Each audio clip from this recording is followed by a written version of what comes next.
Vamos a leer de los versos 31 al verso 38. Capítulo 8 de Juan, de los versos 31 al 38. Hoy vamos a estar hablando acerca de la palabra o libres por la verdad. Libres por la verdad es el tema que vamos a estar tocando. Leemos estos versículos y dice a la letra: dijo entonces Jesús a los judíos que habían creído en él: si vosotros permaneciereis en mi palabra, seréis verdaderamente mis discípulos, y conoceréis la verdad, y la verdad os hará libre. Le respondieron: linaje de Abraham somos, y jamás hemos sido esclavos de nada. ¿Cómo dices tú, seréis libres? Jesús le respondió: de cierto os digo, que todo aquel que hace pecado, esclavo es del pecado, y el esclavo no queda en la casa para siempre, el Hijo sí queda para siempre. Así que si el Hijo os libertare, seréis verdaderamente libres. Sé que sois descendientes de Abraham, pero procuráis matarme, porque mi palabra no haya cabida en vosotros. Yo hablo lo que he visto cerca del Padre, y vosotros hacéis lo que habéis oído cerca de vuestro Padre. Yo me imagino en este momento las palabras de Pedro cuando es confrontado por Jesús. Y Pedro le dice: Señor, dura esta palabra, ¿quién la podrá llevar? Y Jesús le dice: Pedrito, si quieres irte, ahí está la puerta también. Puedes irte cuando quieras. Y le dice Pedro también. Es que eso es lo que a mí me gusta de Pedro, ver cómo él era sensible a la palabra de Dios, a la palabra de Jesús. Le dice: Señor, ¿a dónde iremos si solo tú tienes palabras de vida eterna? Pues hermanos, esa es la Biblia, la palabra de Dios, las palabras de vida eterna. Por eso es que debemos amar la lectura, debemos amar la meditación en la palabra de Dios. Dicho esto, quiero comenzar este sermón con una historia. Un boxeador, su nombre era Rubén Huracán Carter. Ese era el nombre. Allá por el año 1965 fue acusado de 3 asesinatos, de hecho. Recordemos que para entonces había una disputa grande entre la raza de color o los afroamericanos y los blancos. Había una guerra entre ellos ideológica, y entonces el jurado que crearon para que escuchara el caso de Carter, de Huracán Carter, fue compuesto solo de blancos. Imagínense la ideología, el mundo estaba cambiando para esta fecha. Y ya sabemos que Martin Luther King había hecho su obra y todo estaba cambiando. Se había abolido la esclavitud, en fin. Pero eran un jurado solo de hombres y mujeres blancos. Prácticamente eran hombres blancos. Y estos condenaron a Carter sin siquiera escuchar toda la evidencia compilada por la policía y el juez, el fiscal. Toda la evidencia apuntaba de que Carter y un amigo de él eran inocentes de esos 3 asesinatos. Pero terminaron por ideologías, terminaron metiendo a Carter 20 años en la cárcel. De 1965 a cerca de 1985. Hasta que un grupo de canadienses, inspirados por una mujer afroamericana, de hecho una jovencita que estudió el caso de Carter, lo llevó a estos abogados canadienses de la ciudad de Toronto, y ellos viajaron hasta la ciudad donde estaba encarcelado Carter y pelearon hasta que lo liberaron en 1985.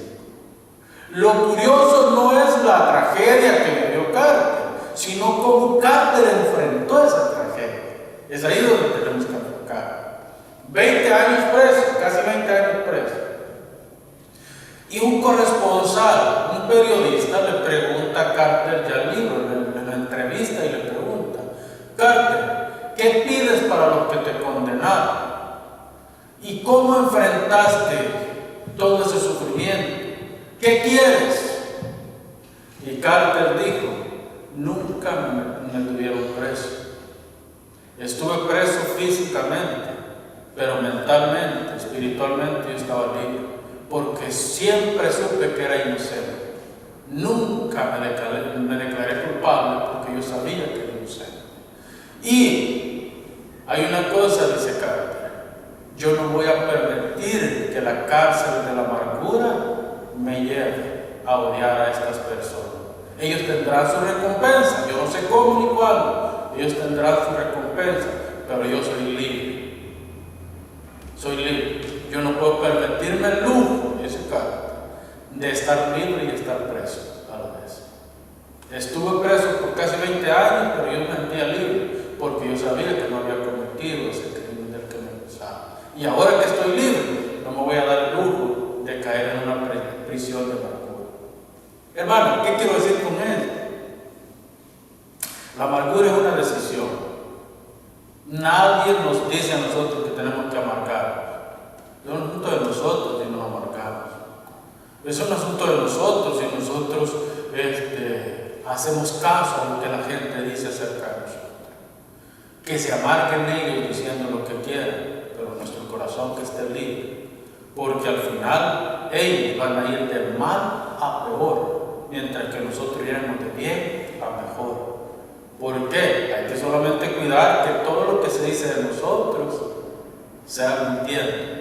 Porque si lo que dicen es siendo verdad, entonces estamos en problemas nosotros también. Pero si lo que se dice de nosotros es mintiendo, alegrémonos y regocijémonos, porque nuestro galardón es grande en los cielos. Entonces, yo creo que no hay una persona con mejor experiencia o que explique mejor esto que el apóstol Pablo. El apóstol Pablo fue apaleado y dejado como muerto en los basureros de la ciudad en 3 ocasiones. Una vez en Éfeso dicen que la turba le pegó tanto que prácticamente Pablo se desmayó de la paliza que le metieron. Y lo dejaron como muerto, por muerto, en el basurero de la ciudad, fuera de la ciudad. Pablo se recuperó a los 2 días y entró a seguir predicando en la ciudad. Luego está escribiéndole a los filipenses, a los efesios, a Filimón y Colosenses. Son las 4 cartas que él escribe desde la prisión, pero me llama mucho la atención las palabras del apóstol Pablo en Filipenses 4:4. Miren lo que dice Pablo en Filipenses 4:4. Regocijaos en el Señor siempre. Miren bien, regocijaos en el Señor siempre. No dice cuando están las cosas bien, alegre, ¿verdad? Cuando todo va caminando bien, hombre, todo está bien. No, él dice, regocijaos en el Señor, alegraos en el Señor, que tu gozo fluye en el Señor siempre. Cuando las cosas van mal, cuando las cosas van peores o cuando las cosas están bien. Es nuestro deber cristiano alegrarnos en el Señor. Y otra vez dice, miren cómo dice, y otra vez digo, regocijaos. Está reafirmando lo que ha afirmado antes. En la primera oración dice, regocijaos en el Señor siempre. En todo momento, bajo cualquier circunstancia, alegraos en el Señor. Otra vez os digo, regocijaos. Esto describe la vida, la fe y el amor que tenía el apóstol Pablo por la iglesia y por el reino de Dios. Pero también describe lo que el cristiano debe hacer. Como cristianos, nosotros debemos de aprender a vivir en libertad. No hemos sido llamados a opresión. No hemos sido llamados a vivirnos nosotros flagelando todo el tiempo. Porque la maldad nos rodea todo el tiempo a nosotros. La maldad está allí todo el tiempo alrededor de nosotros. Pero es asunto de damos lugar a que esa maldad nos contamine a nosotros. Porque nosotros los creyentes tenemos que ir de victoria en victoria en victoria por la gracia que tenemos en Cristo Jesús. Una persona solo puede pronunciar estas palabras cuando la gracia de Dios a través de Jesucristo llena el vacío y la soledad que hay en su corazón. Una persona que no tiene a Cristo, su corazón está vacío. Y por eso es que se llena de cosas del mundo, de acá y de acá. Pero la persona que está llena de la gracia de Cristo, esa persona no puede darle lugar a estas cosas. Hermanos, la libertad es aquella libertad que viene del Verbo encarnado.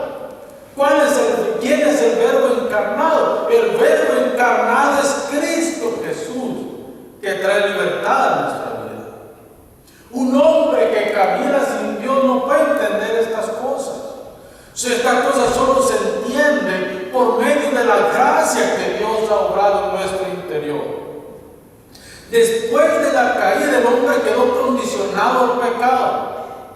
Pero por la gracia que nos ha dado Jesucristo, nosotros hoy hemos sido llamados a la vida, hemos sido llamados a la esperanza, hemos sido llamados a un cambio de mente, a una transformación interna, a una transformación y un enfoque sobre todo del reino, donde nosotros, Dios ha hecho pacto con nosotros y nosotros nos disponemos a caminar en el pacto que Dios ha hecho con nosotros.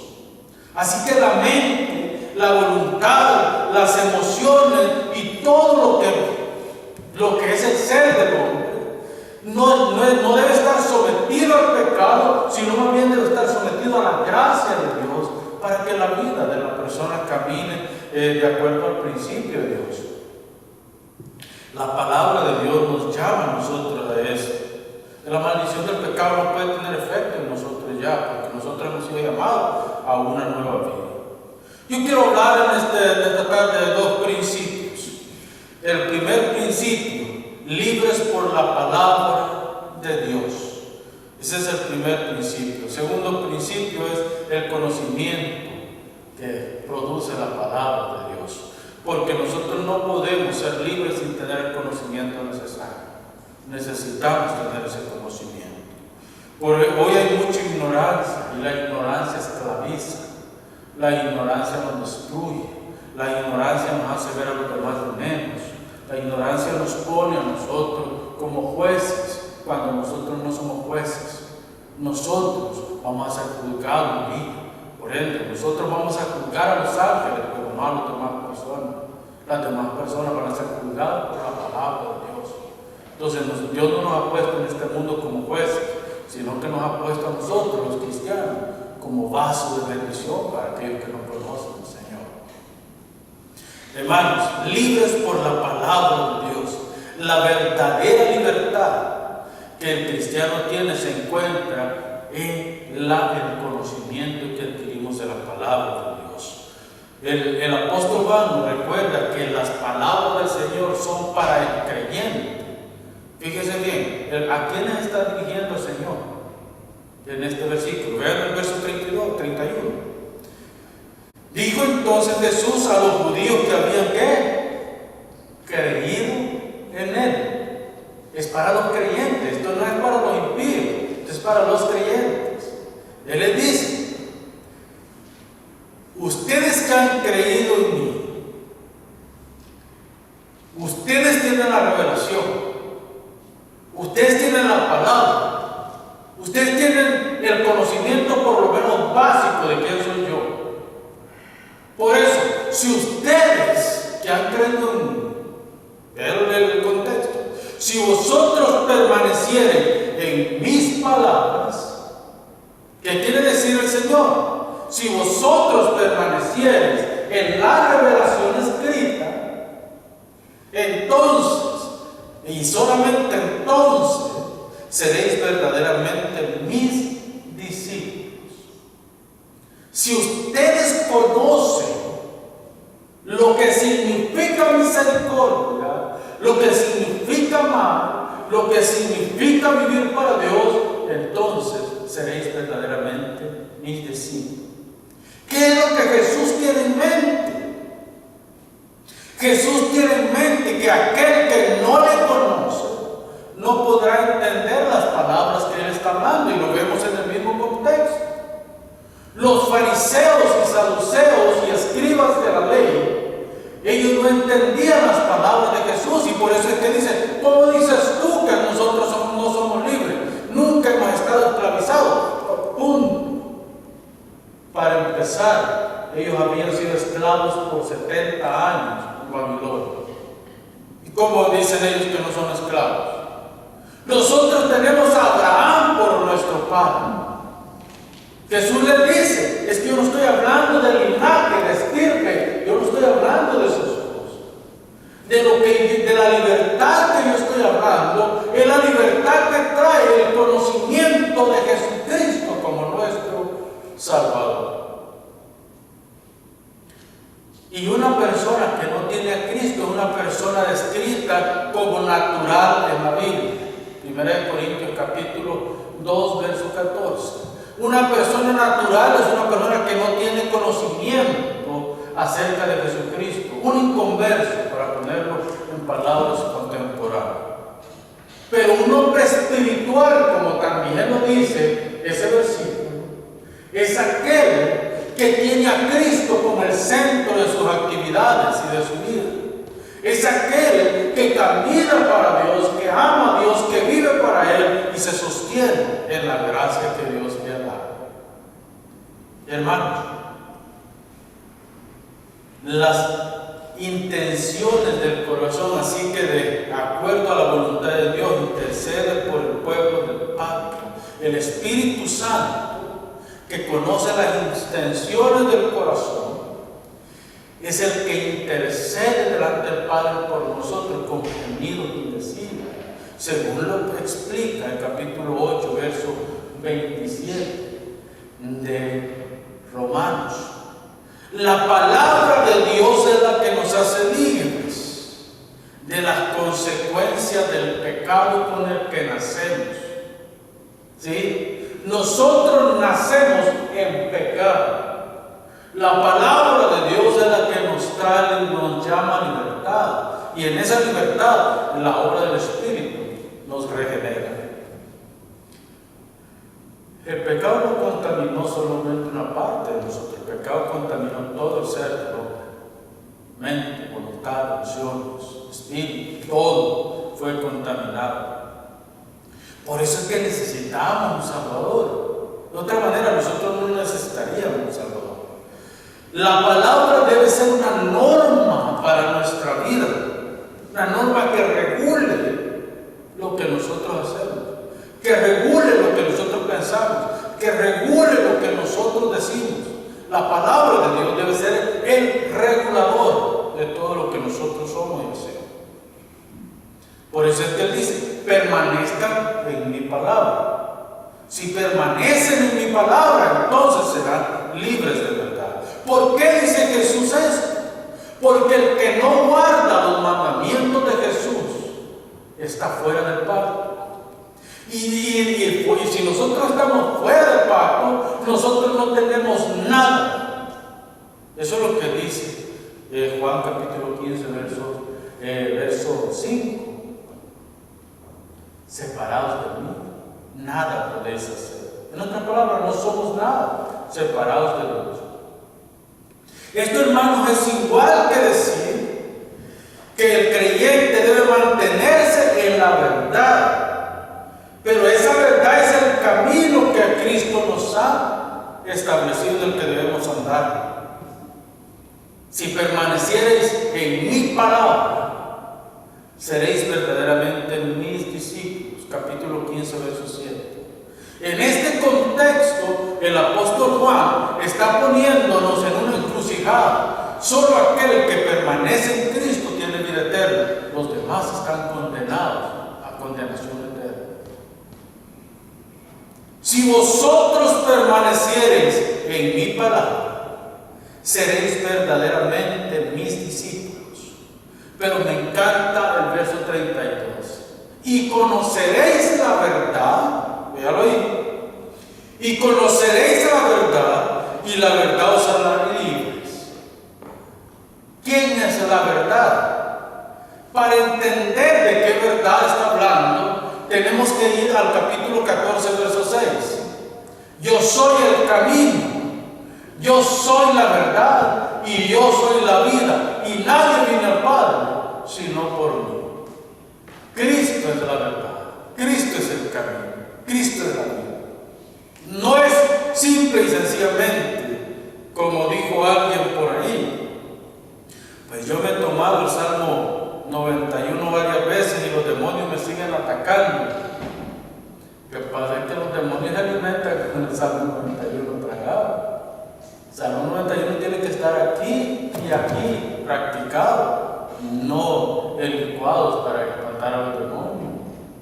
Eso no existe, hermanos. Si vosotros permaneciereis en mi palabra, seréis verdaderamente mis discípulos y conoceréis la verdad, y esta os hará libre. El discípulo no lleva fruto en sí mismo. Nunca ha sido la intención de que el discípulo lleve fruto en sí mismo. Este debe permanecer en Jesús para que su fe sea cumplida y la voluntad de Dios se cumpla en su vida.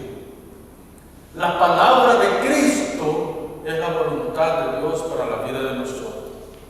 En otras palabras, hermanos, nosotros tenemos que mantenernos en obediencia, y esto es lo mismo que permanecer en la verdad cuando nosotros nos mantenemos en obediencia. Esto es lo que hace el discípulo. Lo que hace el discípulo verdadero es permanecer en Jesús, y como permanece en Jesús, su vida es transformada y va caminando cada vez más y más. Es que cuando Cristo llena todo lo que somos, esta es la médula principal del cristianismo, que Cristo llena el todo de nosotros. Este conocimiento de Jesús nace de la revelación especial de Dios, la Biblia, y le provee al creyente las herramientas para ver hacia el Calvario, para ver hacia la cruz. Hermanos, cuando ustedes estén pasando debilidad de fe y se sientan que han perdido la confianza en Dios, vean a la cruz, vuelvan a la cruz, vean de regreso al Calvario.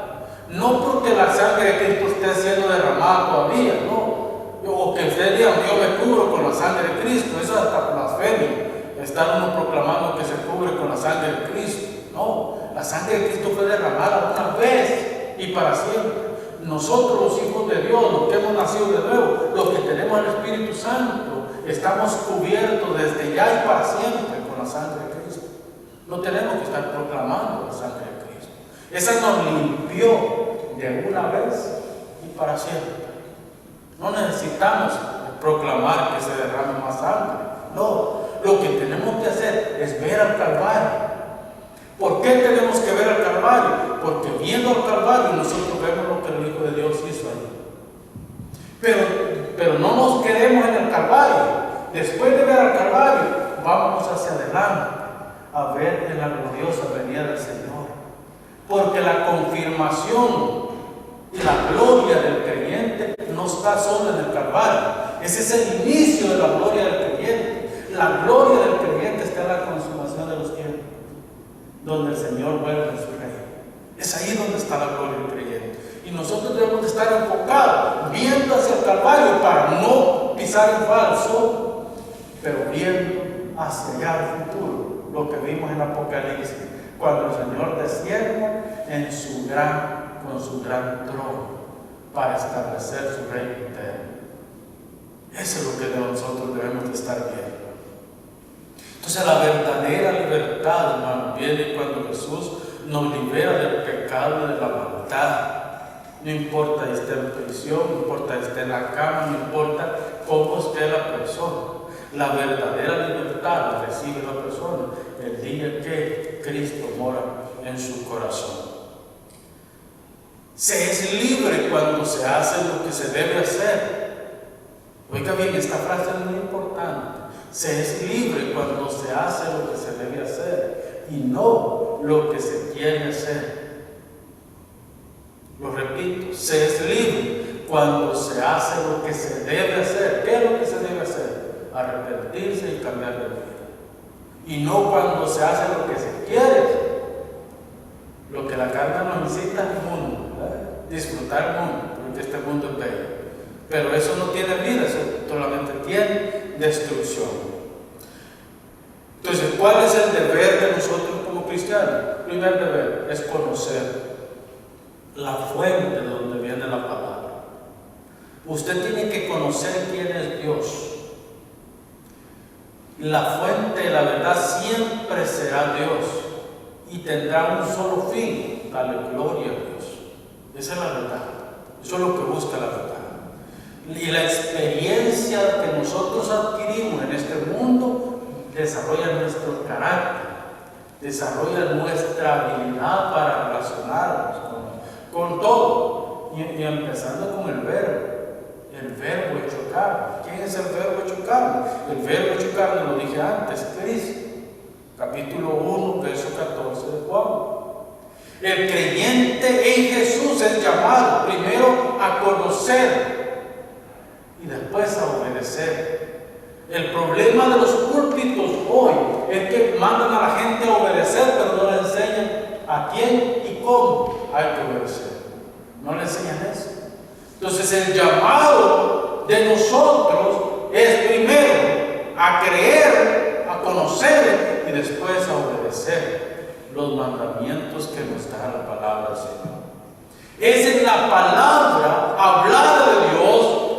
Cuando Dios decía hágase la luz, la palabra salía de su boca, Cristo salía de su boca, y es al conocer, reconocer la palabra hablada de Dios que nosotros tenemos libertad, porque es la fuente de la verdad.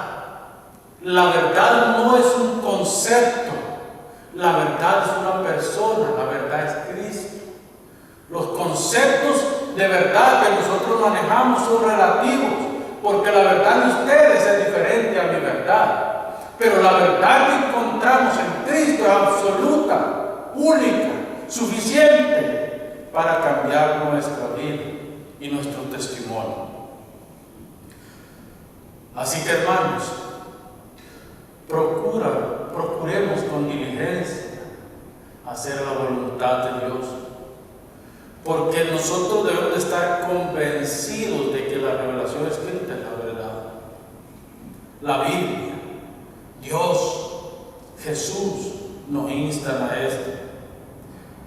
Otro concepto, es un requisito indispensable que todo el que requiere entender el camino que Jesús le ha trazado para su pueblo debe ser motivado por la razón correcta. Hermano, nosotros no podemos ser motivados por razones incorrectas y querer seguir siendo cristianos. Debemos de ser motivados por la razón correcta y el ideal adecuado. Porque cuando nosotros somos impulsados por la razón correcta a llevar el testimonio de la fe en Cristo, también nuestros ideales se alinearán a ese propósito, y es llevar el Evangelio. ¿Cómo se debe procesar el conocimiento de la gracia de Dios? Primero debemos observar aquellos elementos que nos indican la forma de relacionarnos y de la experiencia que adquirimos en Dios. Tenemos que hacer esto, hermano. No podemos darnos el lujo de crear ambigüedades en el conocimiento que tenemos de Dios. No.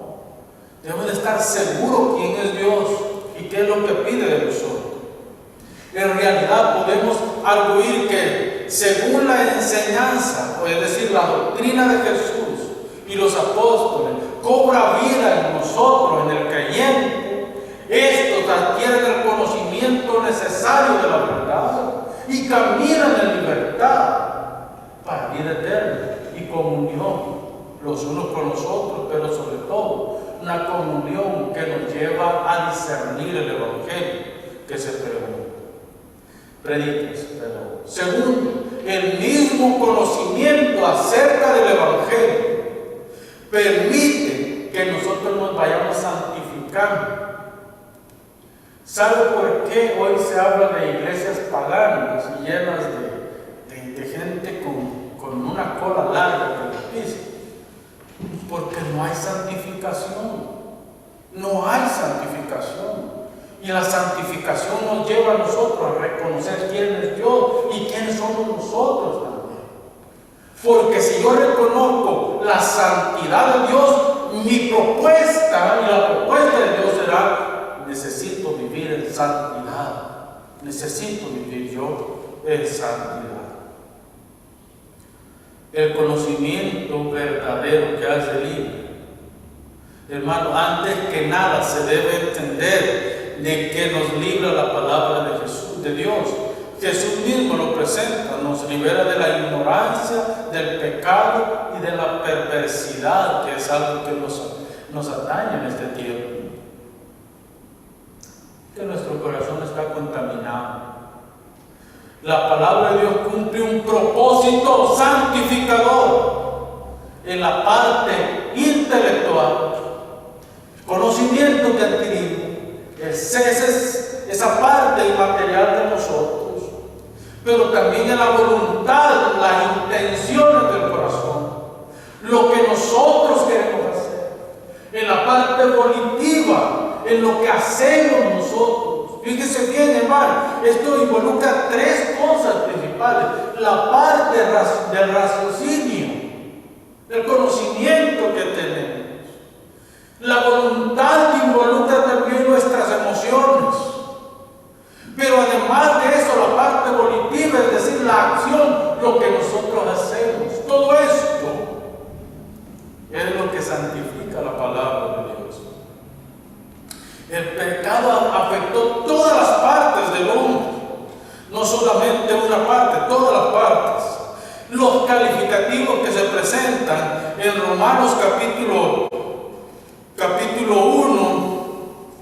3, versos 8 en adelante, especialmente el verso 10 en adelante. Búsquelo conmigo y se va a dar cuenta. Aquí hay calificativos, adjetivos calificativos que describen la condición del ser humano. Primero, dice: no existe un justo, uno solo no existe. Uno solo no existe. Después de Cristo, todos los hombres quedaron contaminados por el pecado. La maldad hizo su reino en sus corazones. Por eso dice: su corazón es duro, no hay quien entienda. Su conciencia ha sido cauterizada, no hay quien entienda. El razonamiento ha sido entenebrecido y su sentido de amor por la verdad se ha corrompido. No ama la verdad. ¿Por qué? Porque el hombre corrompido está sometido al pecado. Tercero, nadie busca a Dios. Ve en el mundo. Yo les aseguro que ahora mismo en las canchas, en los parques, en los moles, en todo lugar, hay pero miles de personas pecando. Miren los poquitos que estamos acá en la iglesia. ¿Por qué? Porque no hay sentido de compromiso. No hay quien busque a Dios. Si Dios no le revela el Evangelio, no hay quien lo busque. La voluntad del hombre quedó sometido al deseo de su corazón, a sus intenciones. Nadie busca porque no puede buscar a Dios, porque su pecado siempre va a estar delante de él. Moralmente hablando, todos los hombres se volvieron inútiles. Cuando dice inútiles, no es que la persona no tenga capacidades para crear cosas. Lo que está diciendo, cuando dice inútiles, incapaces de hacer algo bueno, de hacer algo justo, de hacer algo bueno o de hacer algo verdadero. Es que dice la palabra de Dios que al hombre sin Cristo, aun aquellas cosas buenas que hace, le son contadas como trapo de inmundicia.